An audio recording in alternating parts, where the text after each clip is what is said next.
are funny is because they're kind of true, right? That's why they're funny. Like my absolute favorite meme is, your call is so very important to us. Please enjoy this 40-minute flute solo. Like that's just my favorite meme in the world. So there's a meme for each volunteer area because sometimes as you're in the volunteer, this is a general statement, so you don't feel like, oh no, I don't feel that way. That's terrible. So sometimes we feel different than other people see us. Sometimes our friends see us as, oh, all you do is just sleep all day holding babies in the nursery. Sometimes you do, so I'm not saying that doesn't happen. What moms think I do, what dads think you do, you just visit with the other volunteers. What my family thinks you do, that you are Beth Moore. What I think I do, you are Superwoman. I almost switched it with what I really do because those are kind of the same. So what I really do is possibly just change diapers all day long. Next, check-in volunteer. What my friends think I do. What my parents think I do. Or what the parents think I do. What other volunteers think I do. What my family thinks I do. What I think I do. That's what my favorite is. That's what I think I do too. And what I really do, and that is insanity down there. Preschool volunteer. What my friends think I do. What parents think I do. What the pastor thinks I do. That was my favorite. What other volunteers think I do. What I think I do. That one might be the most accurate. And what I really do. Those are pretty interchangeable. And lastly, crew leader volunteers, what my friends think I do, play games all the time, what the parents think I do, what kids think I do, what the congregation thinks that we do. That is true, by the way. They do think that.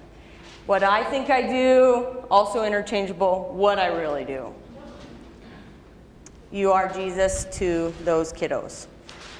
So, the point that I want to make today is sometimes whether you see yourself as doing one thing or whether another group of people sees you as doing something else, another group of people sees, or whether they have no clue what you're doing at all. Sometimes people think downstairs, they literally think that we just scream and run in circles all day long.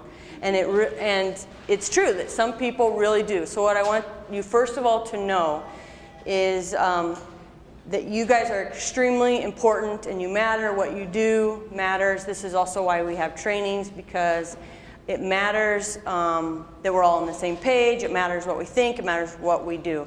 It's the difference of a new volunteer, or new, not volunteer. It's the difference of a new family coming and maybe coming back.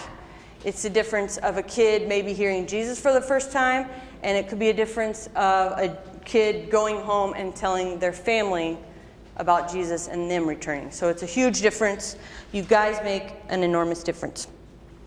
Okay, so we're going to start with this. It's easy to have this attitude. We're going with memes here. I don't know if you can read it. I would like to volunteer for a cause that doesn't need my help. Wouldn't that be so great? But the best leaders and those who make the most impact are, whatever they do, they're taking owners. So today, I really wanted to focus on that we are owners. In our staff, we do staff development sometimes. And in one of the staff developments, we watch this leadership blog. Craig Rochelle, I don't know if you know him, he's the pastor of, I think now, the largest church in the world. I think they are now. And we watch his leadership blog sometimes. And one of the things that he said was, he said, I went to the store the other day, and he went to some department store, and he went like 15 minutes before it was closed. And he got there, and he walked in, because it was open, but it was getting close to being closed. And he tried to ask the guy for help. And the guy said, oh, I can't help you.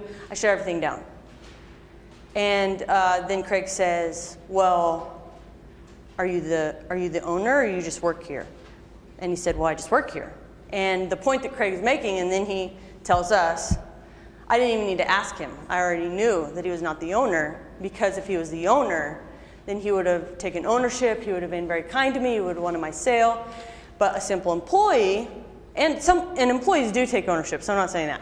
But if you had an employee mindset, your mindset might be just clock in, barely get there on time, clock out. All I got to do is stay this to get my paycheck. But if you're the owner, it's a lot different. So I want us to try to shift our focus and become owners and take ownership of the area that you serve, the classroom that you serve in, the kids that you serve, etc.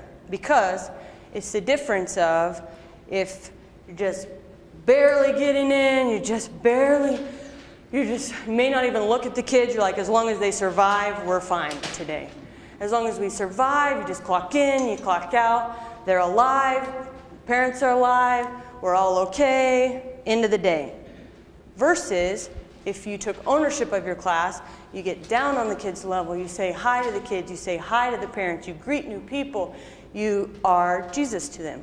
Again, it's the difference between if maybe someone returns, if they see Jesus for the first time maybe, or if they don't. Also, just to put this in perspective, in the last 2 weeks, like yesterday and last week, we've had 20 brand new families. 20.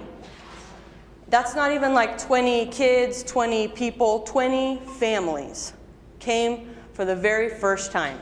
So when people come to you, they're not like people that like have been here for a long time and you just did not know. They could be brand new, and by could be, there's a really high likelihood. So it's very important. Even if they were not brand new, still very important. Some of you are already doing this. So I realized the other day that a lot of times when parents tell me like awesome stories about, oh man, my kid did this the other day and he was like, I'm finally getting it. And I'm like, oh, thank you for telling me, that's so encouraging. Or a parent will tell me something about the nursery or whatever. And I usually do a really good job of telling like, you know, the rest of the staff, like, hey, guess what happened? This is really cool. This cool thing happened. And then the other day I realized I really should be telling you guys, because you guys are the ones who, well, are doing it, but also who need encouraged. And just so you know, things do happen that are awesome. So I wanted to give you a few. I'm going to be vague, by the way, so that you can't guess people. Okay, one of the check-in greeters, one of you took ownership, walked a brand new family downstairs, made them feel comfortable and secure. They dropped their kids off, and the family later told me that they felt so welcomed that they decided to return. They were brand new volunteers, by the way, or I keep saying that, brand new visitors. So when we give someone an excuse to return, we're allowing them another opportunity to grow closer to Christ. In the nursery, these are true stories, by the way. A mom came up to me and told me that this was the first time that they were able to drop their child off in the nursery because A, they felt safe, and B, the volunteer was so welcoming to their child that the parent was able to attend service. And that had never happened to them before, and they were really excited. So when we give someone an opportunity to drop their babies off, we're allowing them another opportunity to grow closer to Christ. You just thought you were changing diapers.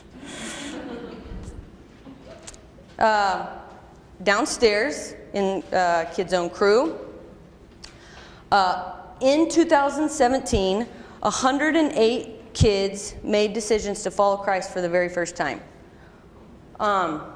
Yes, that's very exciting. So, to put this number in perspective, Kidzone kickoff, which a lot of you know, or know what it was, but it was our VBS weekend kickoff. So, in that VBS weekend, 18 of those 108 kids accepted Christ for the very first time.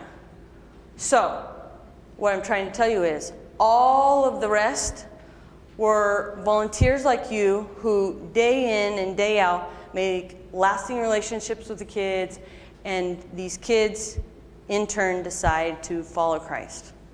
Also, I'll just let you know, this number does not include the hundreds, possibly thousands of kids who make that decision every single day. So, in case you're cynical and you're like, kids do that every day. These are the ones who have made decisions for the very first time. We keep track of the other ones, all of them. But 108 kids for the very first time. So, good one. Okay, so I want to quickly go over 5 main things that probably a lot of you know already, but 5 main things that we need to remember every single time. So, 1, safety. I'm not actually sure if, okay, safety. Okay, so we need to make sure every single kid who comes to your class is checked in. This includes all volunteer kids, by the way. So if a kid is not checked in, I was just talking about this just a second ago. If a kid is not checked in, and if you have a group of kids, you need to find me or Christine or Dawn Dawn does first service, the stage, down here. So if they're not checked in, then either you or another volunteer or someone needs to go back and check them in, no matter who they are. Then what would happen is when the parent comes down, obviously, sometimes if the parent's there, then just turn them around in a nice way. But if they're not there, then you need to go check them in, and then when the parent comes down, you need to let them know they need to go back in and print a sticker for themselves so that they can come get their kid upstairs. So it's kind of a confusing process when that happens, but it's also good because then they remember, oh yeah, I need to check in. So make sure every kid who comes to your class is checked in. Make sure you ask every parent, best friend, family, grandma, mom, whatever, every single person for the guardian receipt. Make sure to check the sticker for the allergies before you give them any snacks. And it should be on their sticker. Also, you guys get rosters, and it also should be on their roster. So make sure you check that. And not only that, make sure you're portraying safety and organization. Portraying safety and organization is just as important so that parents feel safe and feel comfortable dropping their kids off. So it's not just enough to be safe. You need to make sure they know that you're being safe.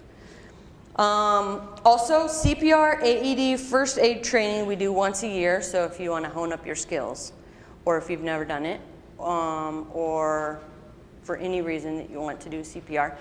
I'll let you know when that's coming. It's coming up soon because it's around the time we should do it, but we haven't scheduled it yet, so I'll let you know.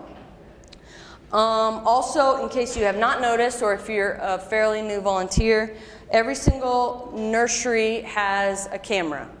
That's obviously for safety reasons, for you, if someone accuses you of doing something, just so you know, I don't like get my pop and sit up and watch it all. I do not do that. And in the terrible event that we would never want to talk about, if anything happened, we would have it there. We eventually, phase 2 would be to have them down here, but that will probably have to be next year. Every Kidzone volunteer needs to check in and wear your orange sticker. We kind of did away with it for the rest of the volunteers, but we still have to do it for Kidzone, which includes nursery, check-in, downstairs, everywhere. So if the security team comes by and you're not wearing a sticker, they'll probably ask you about it and possibly tell you to leave. By possibly, I mean they should be. So that also means, I had a question like this the other day, actually yesterday. That also means that parents can't just come in and watch their kid or hang out or, you know, that sort of thing. If that happens, I usually just tell them in a really nice way, you know, it's for the safety of everyone. We can't just have, if every parent was in here, you know, it would be madness, first of all. But also, you have to have a background check adult in every single room. So, make sure you wear your orange sticker. I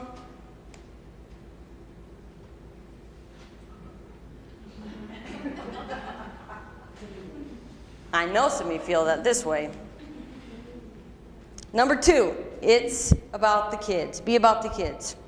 This means not just acting like a volunteer or an employee, but taking ownership of your area and your room, getting down on their level, playing with them, learning their names. They love when you know their name. Seek out nervous and shy kids. Greet the family's kids. Make them feel welcome. That's pretty self-explanatory. It's always just a good reminder.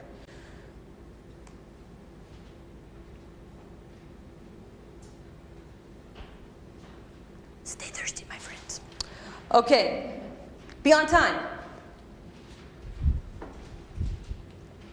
I felt like there was a nervous laughter. Be on time. First service, we need to be checked in and in your room by 8:55 to 9. Second service, we need to be checked in, like with your orange sticker on, and in the room by 10:25 to 10:30 a.m. This is kind of an area that every now and again, like the longer it gets towards the year, we just get later and later and later because it gets harder and harder to wake up. I know that crazy things happen in the morning. I totally get that. However, we need to make sure that we're on time because parents will start coming, and what happens is when you're not there, a parent comes and then we have the parents sitting in the rooms and they're just sitting around waiting and then they feel awkward. Sometimes they're there for the very first time. Then other parents start coming in thinking, oh, the volunteer's here. So then they come in, start dropping their kids off, and these new people who have never been here are like, what is happening? I have all these kids here and I'm not in charge. So make sure you're here on time. It's important.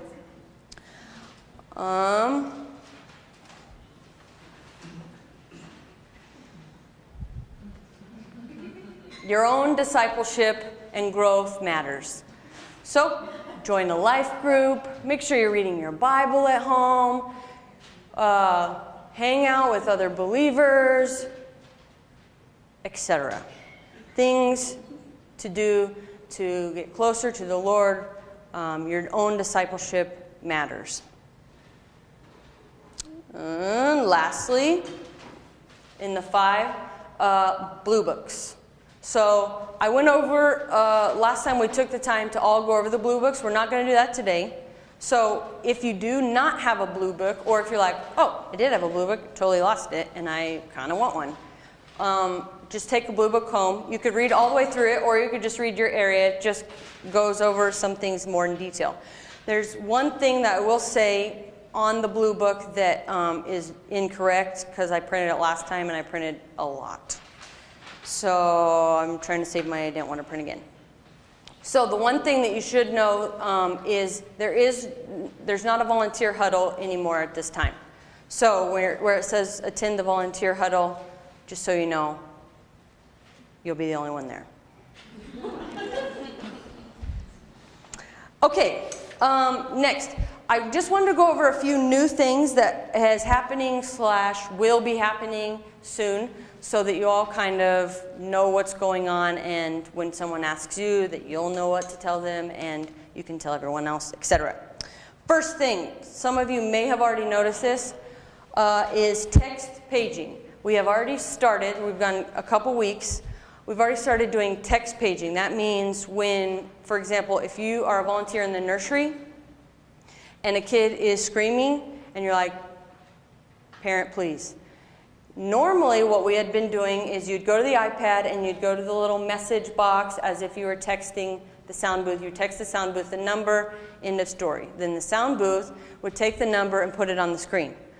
We're going away with that. We still will do it if someone doesn't have a phone. But we're doing text paging, so that way when a kid is screaming, it goes right to the parent's cell phone. So this is what it means for check-in greeters. Means we need to make sure that the parents know, and I do have it on the screen up there to make sure they have their phones with them. So we need to make sure the parents know to always have their phones with them, one. And also, when it gets to this screen, when they're checking in their kid, sometime, or before we were doing this, it wasn't any big deal, so they could just click none. But for example, if I was checking in Lincoln, I would click Darcy, text message recipient. Like if I'm sitting in church and Lincoln's freaking out, I'm not going to choose Mike because chances are he's not going to see it. So that was a joke. He might. So I would choose me. Then what happens is, this will be the next, wait, is this the next screen? Oh, okay, never mind. This is what I was going to show you how to use it. So what I want to do is to show you guys how to use the text paging so that if this happens to you, you'll know what to do. Got it? So I turned all the iPads. What happened is all the iPads I turned into a check-in station. So now all the iPads kind of look like as if you were a check-in greeter. So this is how you go in. Like the check-in greeters, they're like, they totally know what is happening right now. So if you were a check-in greeter, this is what comes up. Then right here, you put the password in. FYI, I'll already have this done. But the reason why I'm showing you this is if for some reason you put in a name and there's no recipient on there, like if you put in Lincoln Wilson and it's like, sorry, no recipient, you still need to tell the parent. Like, so if that happens, you need to like push the home button and get out of it, and then you would just text the sound booth like normal. Or if for some reason the parent like forgot to look at their phone and you're like, oh no you didn't, they are coming, you can just get out and text either me, Christine, or the sound booth. So if you get out of the check-in station, inevitably you'll have to get back in. So if you ever have to get back in, this is how you get back in. So we have the password in each of the rooms so that you guys know it and don't forget it. But what you'll do is it'll just come back to this screen, Kidzone Sunday Morning Manned, and then you'll put the password in there. Okay? Then the next screen is just this, and you just hit continue. That's it. Then it'll pop up like this. This is exactly what check-in looks like normally. Most of you know because you have kids or you've checked in someone. Normally, you put your name or your phone number or whatever in here. You don't want to do that because these kids are already checked in. They should be. So instead, right up here, and it's on the iPads, it's harder to see on the iPad, so that's what I'm showing you now so that you know it's just always on the left one. So right over here on the iPad, you'll click that, and it says send text. Dun, dun, dun. Then, once you click send text, it says send a text message. Which person is the text message about? This is where you'll you'll type the kid's name in here. So if my kid was screaming, you would type in Lincoln Wilson, and here I pop up recipient Darcy Wilson. Then you click it. If you start putting Lincoln, there's 5 Lincolns, then you just look down for the Lincoln Wilson, Darcy, click my name. Then it already has that popped up. You don't have to write anything in there because I know it gets kind of crazy in there. It already has, it just says, please come to the area where you dropped off Lincoln Wilson. You don't ever have to change that. The only time, last week I had to change it because there was a kid in the wrong room and I just texted and said, you know, they were in the wrong room, just so you know, come pick them up in whatever room so that they know. So that's the only time, and then they would get a text. So then you hit send.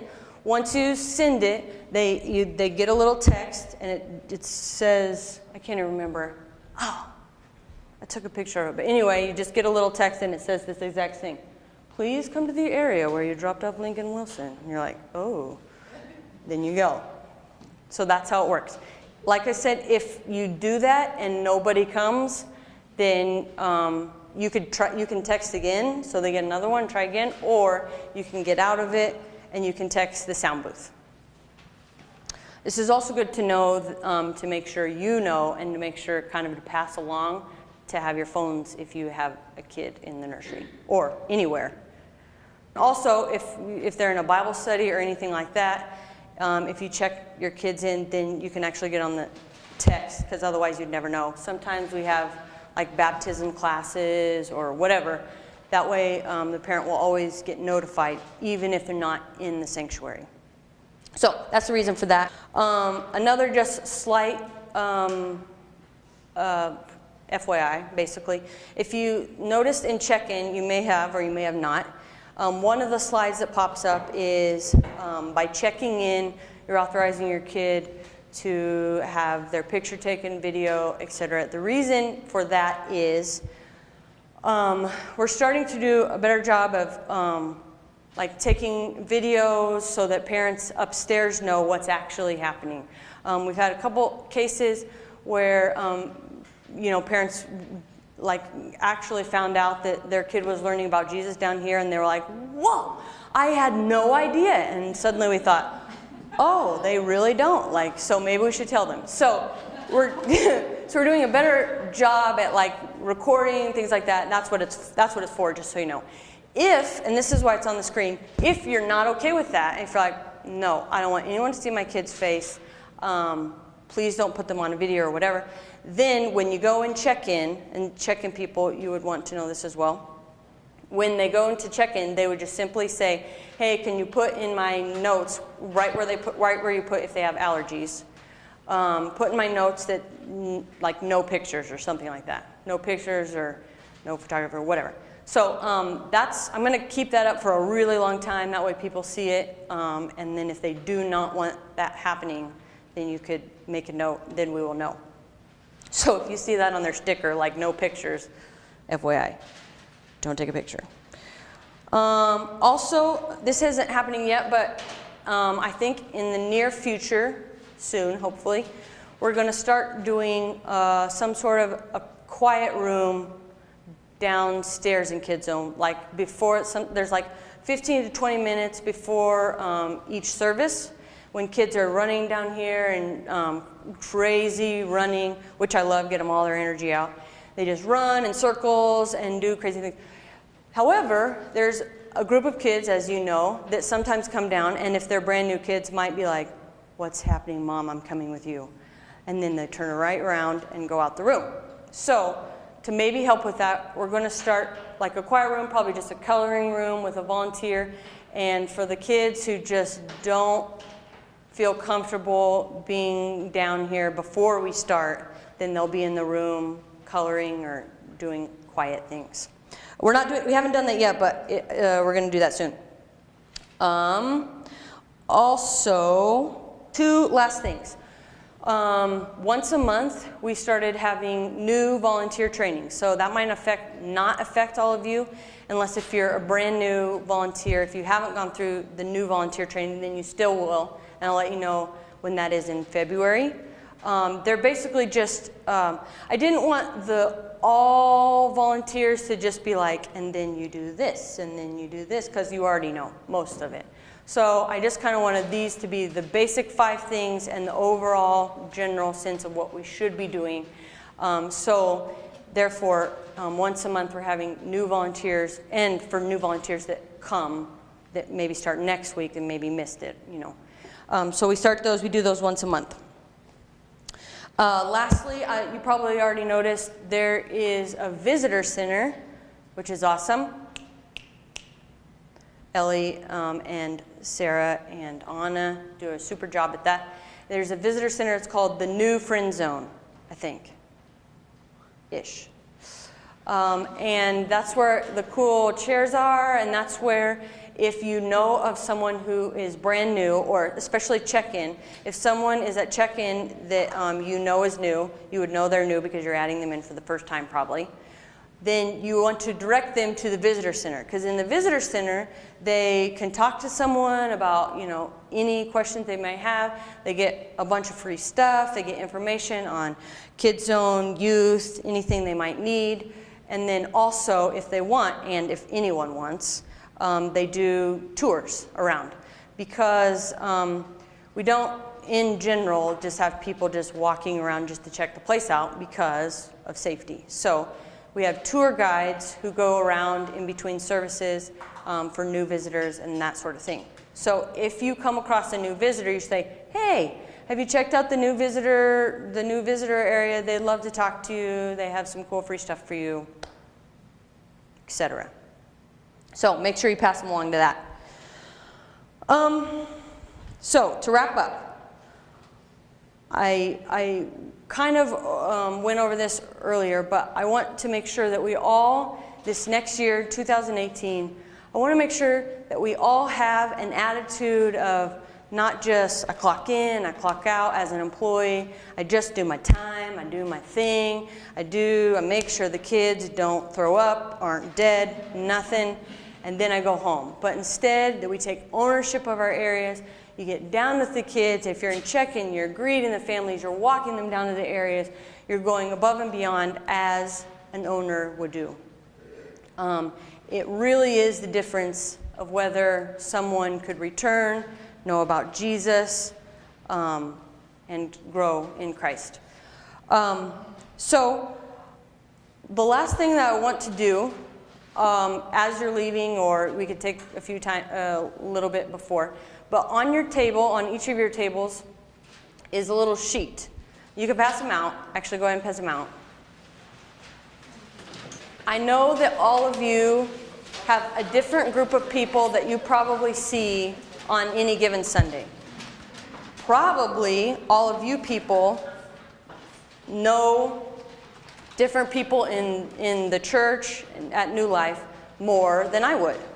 So I think that it is valuable to hear from you. So if you could write down 3 or more volunteers who you think, man, they would do an amazing job and they just haven't gotten plugged in yet, because it's actually really helpful. Usually when I'm able to ask someone and say, hey, so-and-so or several people said that you would make an amazing volunteer, that you would be awesome in Kidzone, you would be awesome, whatever it is, in nursery, downstairs, and check-in. A lot of times that's the push that they need to volunteer. So if you could write down 3 or more, 10, 17's fine, that would be awesome. That is all I have, and I can pray, and then you guys can stuff your face with cookies and leave if you want. Is that good? Good. Okay, we'll pray. God, thank you for all these people. Thank you for their amazing hearts, their servant attitudes. God, help us to truly embrace taking ownership of our serving areas so that people could see you. We know that that's important. I pray that you would use us in ways that we could not even possibly imagine. We love you. Amen.